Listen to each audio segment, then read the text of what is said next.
한여름에 에어컨도 아닌데 발이 차갑고 이불 속에서도 손발이 시려서 잠을 설치고 가족들은 왜 이렇게 차냐는 말을 반복합니다.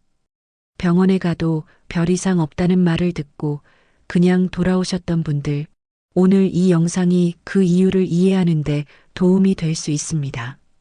이 정보가 궁금하시다면 영상 끝까지 봐주시기 바랍니다. 구독과 좋아요는 이 채널에 큰 힘이 됩니다. 손발이 차가운 것을 그저 원래 그런 체질이나 나이가 들어 그런 것으로 여기고 오랫동안 방치하는 분들이 많습니다. 하지만 만성적으로 손발이 차갑다는 것은 우리 몸의 말초, 즉 심장에서 가장 먼 곳까지 혈액이 충분히 도달하지 못하고 있다는 신호일 가능성이 있습니다. 혈액이 전달하는 것은 산소와 영양소이기 때문에 이것이 지속적으로 부족한 상태에 놓이면 손발뿐 아니라 관절의 회복, 피부 상태, 면역 기능 등 여러 부분에도 영향을 미칠 수 있습니다. 우리 몸은 체온을 일정하게 유지하기 위해 체내 핵심 장기, 즉 심장과 뇌 내장으로 혈액을 먼저 보내는 우선순위를 가지고 있습니다. 외부 기온이 낮아지거나 몸이 스트레스 상태에 있을 때는 교감신경이 활성화되면서 말초혈관을 수축시키는 반응이 일어납니다. 이것은 생존을 위한 자연스러운 반응이지만 이 상태가 일상적으로 반복된다면 만성적인 말초 혈액순환 저하, 즉 수족냉증으로 이어질 수 있습니다. 오늘은 이 수족냉증을 만들거나 악화시키는 일상 속 습관 7가지를 하나씩 살펴보겠습니다. 습관이라는 것은 나도 모르게 매일 반복되는 행동이기 때문에 하나씩 알고 바꿔가는 것만으로도 몸에 의미 있는 변화를 만들 수 있습니다. 본론으로 들어가기 전에 많은 분들이 공통으로 경험하는 증상들을 먼저 살펴보겠습니다. 지금부터 말씀드리는 증상들 중 2가지 이상 해당된다면 오늘 이야기를 특히 주의 깊게 들어보실 필요가 있습니다. 첫 번째는 실내에서도 심지어 여름에도 손발이 차가운 경우입니다. 추운 날씨에 손발이 차가운 것은 자연스러운 일이지만 남들이 더워하는 환경에서도 혼자만 손발이 시리다면 이것은 단순한 온도 문제가 아닙니다. 말초 혈액 공급에 구조적인 문제가 생겼다는 신호일 수 있습니다. 두 번째는 손발이 차가우면서 동시에 무릎 아래가 자주 저리거나 무감각해지는 경우입니다. 혈액이 충분히 공급되지 않으면 신경도 영양 공급이 줄어 이런 저림 증상이 나타날 수 있습니다. 단순한 자세 문제라고 넘기기 쉽지만 이것이 반복된다면 몸이 보내는 더 강한 신호일 수 있습니다. 세 번째는 이불 속에서도 발이 차서 잠들기 어렵거나 자다가 손발이 시려서 깨는 경우입니다. 수면 중에는 심박수가 낮아지고 혈압도 떨어지기 때문에 말초 혈류가 더욱 줄어들 수 있습니다. 이 시간에 차가움이 심해진다면 평소에 말초 혈액순환 상태가 좋지 않다는 의미일 수 있습니다. 네 번째는 손발만 차가운 것이 아니라 무릎, 아랫배, 허리까지 차가운 느낌이 드는 경우입니다. 이것은 수족냉증이 단순히 손발에 국한된 것이 아니라 전신 순환에 영향이 있을 가능성을 시사합니다. 이런 경우에는 반드시 전문 의료진의 확인이 필요합니다. 첫 번째로 살펴볼 습관은 장시간 움직이지 않고 앉아 있는 것입니다. 미국 미주리 대학교 연구에 따르면 앉은 자세를 1시간 이상 유지하면 하체 혈액순환 불균형이 시작되고 3시간이 지나면 상체 혈관 기능도 영향을 받기 시작한다는 결과가 있습니다. 앉아 있을 때는 허벅지 뒤쪽이 의자에 눌리면서 다리로 가는 혈관이 물리적으로 압박을 받습니다. 혈관은 눌리면 혈류가 줄어들 수밖에 없습니다. 이 상태가 하루에 몇 시간씩 반복된다고 생각하면 다리와 발로의 혈액 공급이 만성적으로 부족한 환경이 만들어지는 것입니다. TV 앞에서, 식탁에서, 소파에서 자신도 모르게 오랫동안 같은 자세로 앉아 계시는 분들이라면 이것이 손발이 차가워지는 첫 번째 이유가 될 수 있습니다. 가장 현실적인 대응 방법은 30분에서 45분마다 한 번씩 자리에서 일어나는 것입니다. 특별히 운동을 하지 않더라도 잠깐 일어나서 제자리에서 발꿈치를 들었다 놓는 동작, 천천히 실내를 한 바퀴 걷는 것만으로도 혈액이 다리 전체로 다시 순환하기 시작합니다. 이 간단한 습관의 변화가 장시간 앉아 있는 생활로 인한 혈액순환 저하를 방지하는 가장 현실적인 방법입니다. 두 번째 습관은 다리를 꼬고 앉는 자세입니다. 이것은 앉아 있을 때 많은 분들이 무의식적으로 하는 자세인데 혈액순환 측면에서는 상당히 좋지 않은 영향을 줍니다. 다리를 꼬면 위에 올라간 다리 쪽의 스라동맥, 즉 무릎 뒤를 지나가는 중요한 혈관이 압박을 받습니다. 이 혈관이 눌리면 그 아래쪽 종아리와 발로 가는 혈류가 줄어듭니다. 또한 골반이 한쪽으로 기울면서 골반 내부의 혈관과 신경에도 불균등한 압력이 가해집니다. 한 체육학 전공자는 이 자세를 다리에서 혈액을 내려보내는 수도관을 절반쯤 비틀어 놓는 것이라고 표현했습니다. 흐르는 물이 반으로 줄어드는 것처럼 혈액이 발끝까지 충분히 도달하지 못하게 되는 것입니다. 이 자세가 습관화되면 한쪽 발이 특히 더 차갑거나 저린 증상으로 나타나는 경우도 있습니다. 이 습관을 고치기 위해 의자에 앉을 때는 양발을 바닥에 나란히 붙이고 무릎이 90도 정도 구부러지는 높이로 의자를 조절하는 것이 좋습니다. 자신도 모르게 다리를 꼬게 된다면 처음에는 의식적으로 인식하고 바로잡는 것이 필요합니다. 습관을 바꾸는 것은 한 번에 되지 않으므로 천천히 인식하고 교정해 가는 과정이 중요합니다. 세 번째 습관은 꽉 끼는 옷, 특히 속옷, 양말, 스타킹을 착용하는 것입니다. 이것은 특히 여성분들에게 매우 흔한 상황입니다. 혈액은 심장에서 출발해 동맥을 통해 온몸으로 퍼져나가고 정맥을 통해 다시 심장으로 돌아옵니다. 그런데 발목이나 허리 부분을 꽉 조이는 옷이나 양말을 입으면 이 혈액의 귀환 경로가 방해를 받습니다. 특히 정맥 혈액이 심장으로 돌아오는 것이 어려워지면 혈액이 발 쪽에 정체되고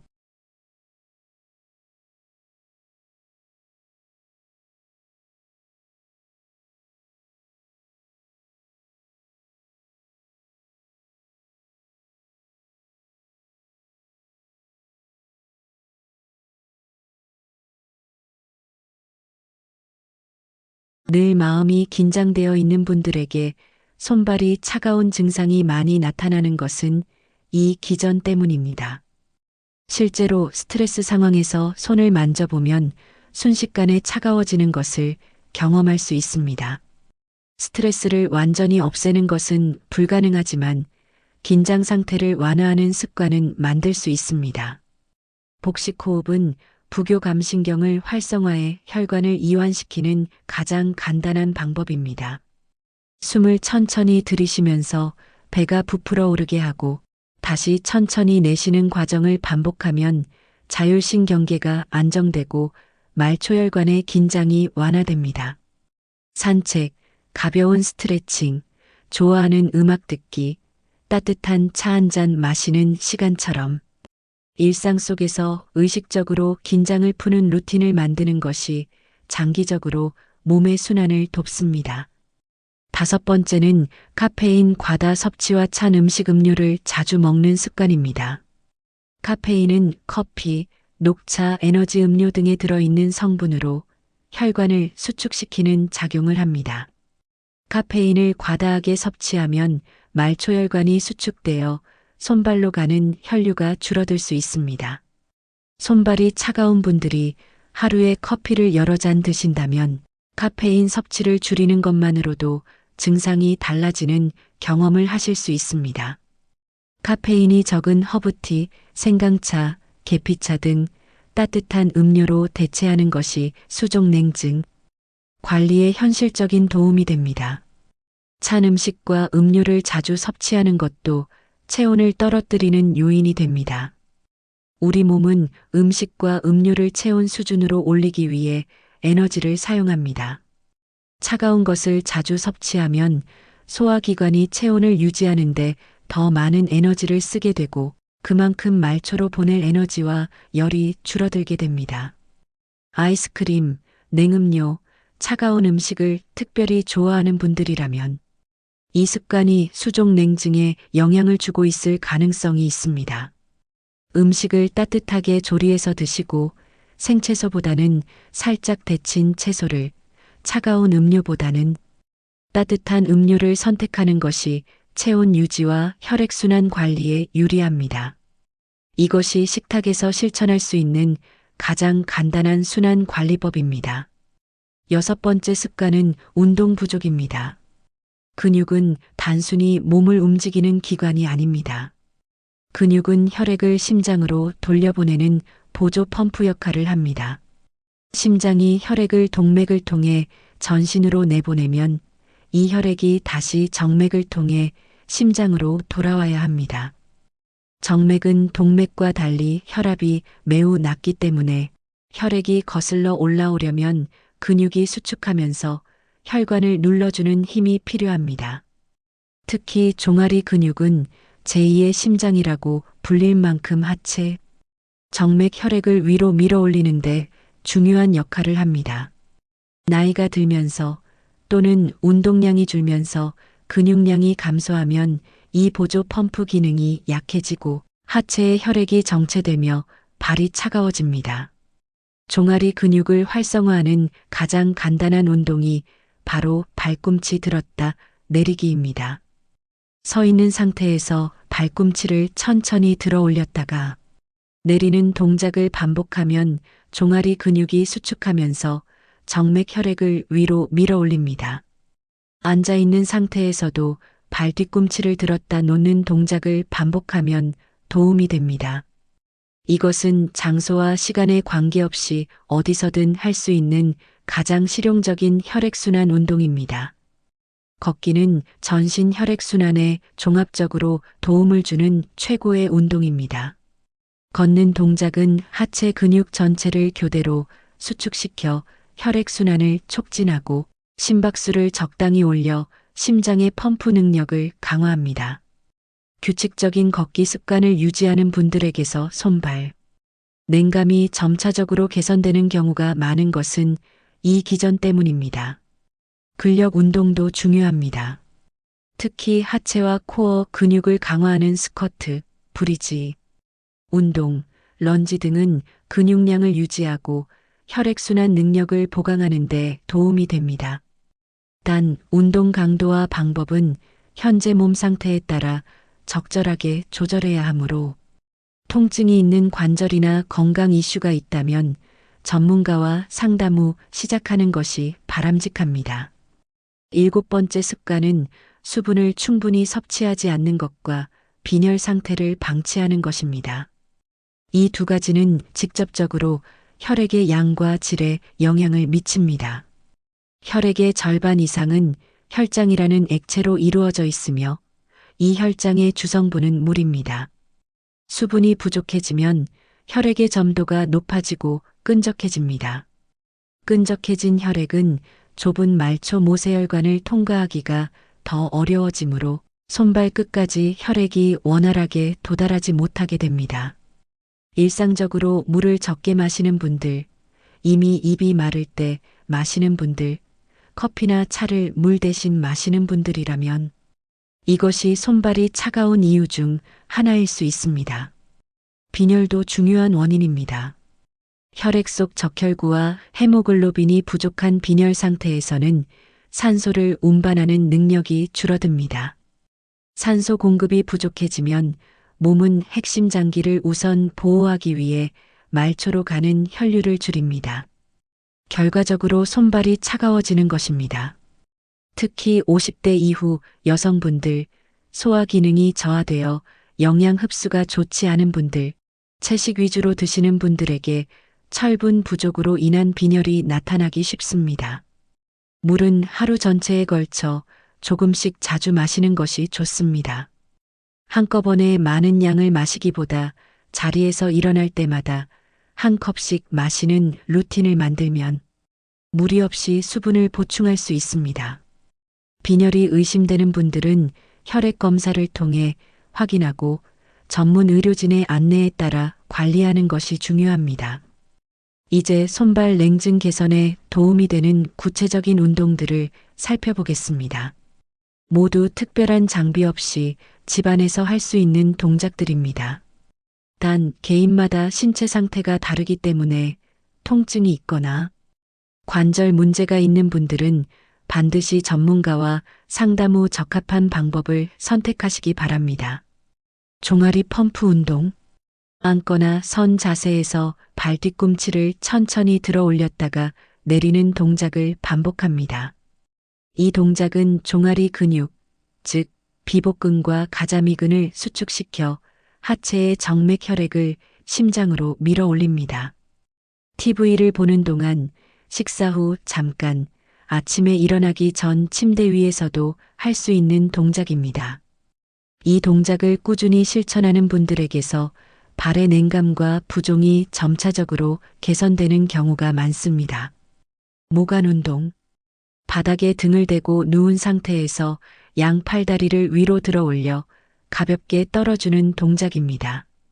이 동작은 팔과 다리의 모세혈관에 쌓인 혈액의 정체를 해소하고 전신 혈액순환을 촉진하는 데 도움이 된다고 알려져 있습니다. 아침에 일어나기 전 침대에서 바로 할 수 있어 하루를 혈액순환이 활성화된 상태로 시작하는 데 좋습니다. 발 스트레칭과 마사지. 발목을 위아래, 좌우로 천천히 돌리는 발목 회전 운동은 발목 주변 혈관의 순환을 돕습니다. 손을 이용해 발바닥을 엄지손가락으로 지압하듯 눌러주는 발 마사지도 혈액순환에 도움이 됩니다. 특히 발 뒤꿈치에서 발끝 방향으로 쓸어주는 방향으로 하면 정맥 혈액의 귀환을 돕는 방향과 일치합니다. 걷기 운동. 걷기는 수족 냉증 관리에서 가장 기본이 되는 운동입니다. 걷는 동작은 발 뒤꿈치가 지면에 닿을 때 혈관을 자극하고 하체 근육 전체가 번갈아 수축하면서 전신 혈액순환을 활성화합니다. 처음에는 짧게 시작해서 점차적으로 시간과 거리를 늘려가는 것이 바람직합니다. 반신욕과 족욕.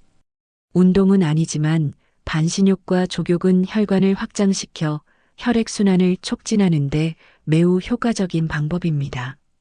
따뜻한 물에 발을 담그면 국소적으로 혈관이 확장되고 혈류가 늘어납니다. 잠들기 전 족욕을 하면 수면 중 발의 냉감도 개선될 수 있습니다. 음식과 식재료도 혈액순환에 의미 있는 역할을 합니다. 체온을 높이고 혈관 건강을 지지하는 음식들을 일상 식단에 자연스럽게 포함하는 것이 수족 냉증 관리의 중요한 축입니다. 생강. 생강에 함유된 진저롤과 쇼가올은 혈관을 확장시키고 혈액순환을 촉진하는 성분입니다. 생강은 몸을 따뜻하게 하는 성질이 있어 겨울철 체온 관리에 도움이 된다고 알려져 있습니다. 생강을 얇게 썰어 끓인 생강차를 따뜻하게 마시거나 요리에 생강을 적극적으로 활용하는 것이 좋습니다. 계피와 함께 끓이면 맛도 좋고 두 성분의 혈액순환 지지 효과를 함께 활용할 수 있습니다. 마늘. 마늘의 알리신 성분은 혈관을 이완시키고 혈소판이 뭉치는 것을 억제해 혈액이 원활하게 흐르도록 돕는 작용이 있습니다. 한국 식단에서 마늘은 거의 모든 요리에 들어가지만 일부러 더 신경 써서 포함하는 것이 혈관 건강 관리에 도움이 됩니다. 다만 위장이 예민한 분들은 생마늘보다 익힌 마늘로 섭취하는 것이 위에 덜 부담이 됩니다. 등 푸른 생선과 오메가-3, 연어, 고등어, 정어리, 참치 등등 푸른 생선의 풍부한 오메가-3 지방산은 혈액의 점도를 낮추고 혈관 내 염증을 억제하는 작용을 합니다. 끈적한 혈액이 부드럽게 흐를 수 있도록 돕는 것이 오메가-3의 중요한 역할 중 하나입니다. 주 23회 이상 등 푸른 생선을 식단에 포함하는 것이 혈관 건강과 수족 냉증 관리에 모두 도움이 됩니다. 계피. 계피는 체온을 올리고 혈액순환을 돕는 성질이 있는 식재료입니다.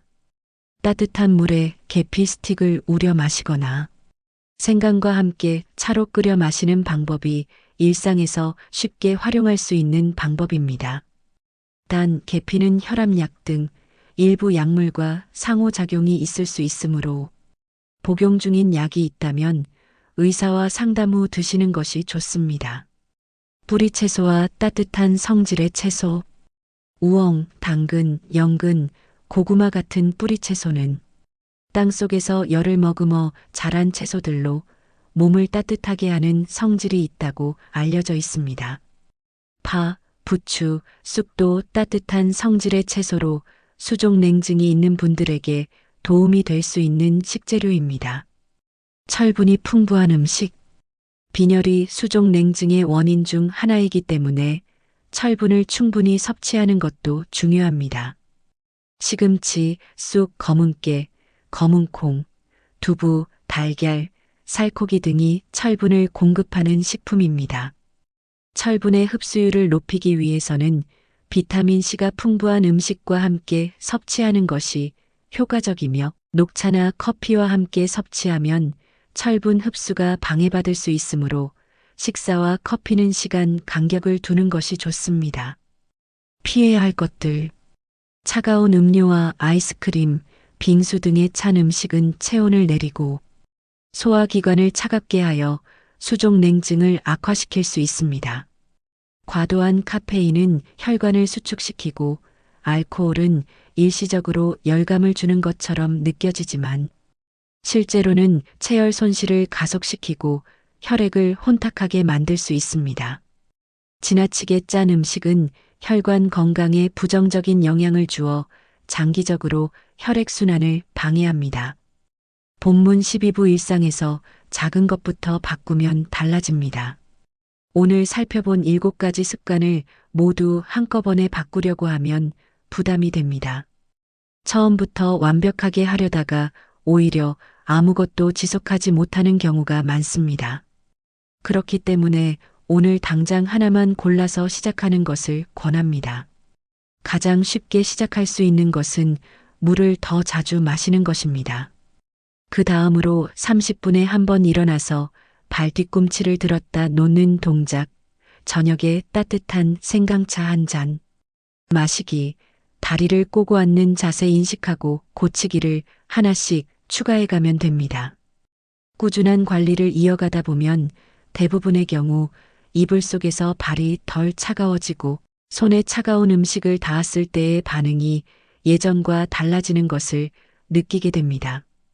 이것은 말초 혈액순환 상태가 개선되고 있다는 신호입니다. 물론 개인마다 차이가 크기 때문에 변화를 느끼는 속도는 다를 수 있고 증상이 심하거나 다른 건강 문제와 연관될 가능성이 있다면 반드시 전문 의료진과 상담하는 것이 우선입니다. 수족 냉증은 대부분 생활 습관과 관련이 깊지만 일부는 다른 건강 상태의 증상으로 나타나는 경우도 있습니다. 다음과 같은 상황에서는 전문 의료진의 확인이 필요합니다. 손발이 차가울 뿐 아니라 피부색이 파랗게 변하거나 하얗게 변한 후 붉어지는 색깔 변화가 반복되는 경우가 있습니다. 이것은 레이노 증후군이라는 혈관 반응 이상일 수 있으며 추위나 스트레스 자극에 혈관이 과도하게 수축하는 상태입니다. 이 경우에는 반드시 전문의의 확인이 필요합니다. 한쪽 손이나 발만 유독 차갑거나 저린 증상이 반복되는 경우 또는 손발 냉증과 함께 심한 피로감, 체중 변화, 극심한 추위 등의 전신 증상이 동반되는 경우는 갑상선 기능 저하나 다른 내과적 원인이 있을 수 있으므로 혈액 검사와 전문의 상담이 필요합니다. 당뇨가 있는 분들의 손발 냉감과 저림은 당뇨성 말초, 신경병증과 관련이 있을 수 있어 더욱 주의 깊은 관리가 필요합니다. 일상 습관을 충분히 개선했음에도 증상이 전혀 나아지지 않거나 오히려 심해진다면 자가 관리보다 전문가의 정밀한 확인이 먼저입니다. 오늘은 손발이 차가워지는 이유와 그 뒤에 있는 7가지 일상 습관들을 함께 살펴봤습니다. 별것 아닌 것처럼 보이는 다리 꼬는 자세, 오래 앉아 있는 시간, 카페인 한 잔, 꽉 끼는 양말 하나가 매일 반복되면서 우리 몸의 혈액이 흐르는 방식에 영향을 주고 있다는 것, 이제는 아셨을 거라 생각합니다. 오늘 영상이 도움이 되셨다면 구독과 좋아요. 감사합니다.